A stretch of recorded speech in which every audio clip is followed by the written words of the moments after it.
একসময় সবুজে ঘেরা এক ছোট গ্রামে থাকতো এক দুষ্ট কিন্তু খুবই দয়ালু ছেলে।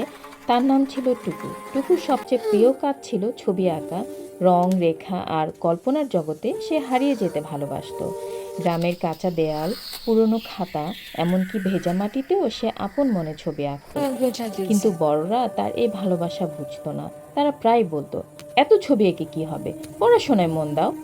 এই কথাগুলো টুকুর মন খারাপ করতো, কিন্তু সে আঁকা ছাড়তো না। একদিন বিকেলে টুকু প্রাচীন গ্রামের বটগাছটির নিচে বসে ছবি আঁকছিল। হঠাৎ তার চোখে পড়ল এক অদ্ভুত রঙিন পেন্সিল। পেন্সিলটা তুলতে আশ্চর্য এক কণ্ঠস্বর ভেসে এলো, আমি জাদুর পেন্সিল, তুমি যা আঁকবে তাই সত্যি হয়ে যাবে।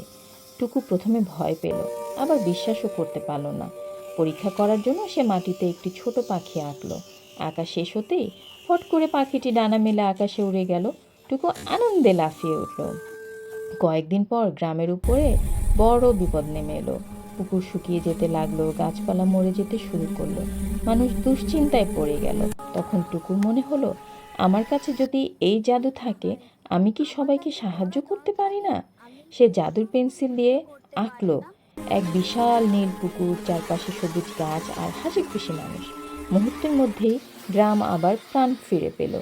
গ্রামের মানুষ লজ্জিত হয়ে টুকুর কাছে এসে বলল, আমরা ভুল করেছিলাম, তোমার ছবি আজ আমাদের প্রাণ বাঁচালো।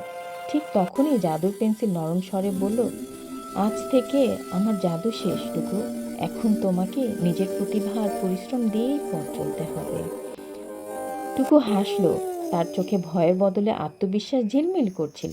সে বুঝে গেছে জাদু পেন্সিলে নয়, জাদু ছিল তার নিজের বিশ্বাস আর প্রতিভায়। সেদিন থেকে টুকু মন দিয়ে পড়াশোনা করলো আর আগের চেয়েও আরও ভালো করে ছবি আঁকতে লাগলো। একদিন সে সত্যিই হয়ে উঠল গ্রামের একজন গর্ব মহান শিল্পী। শিক্ষা, নিজের প্রতিভায় বিশ্বাস রাখলে আর চেষ্টা চালিয়ে গেলে অসম্ভব একদিন সম্ভব হয়ে যায়। ধন্যবাদ।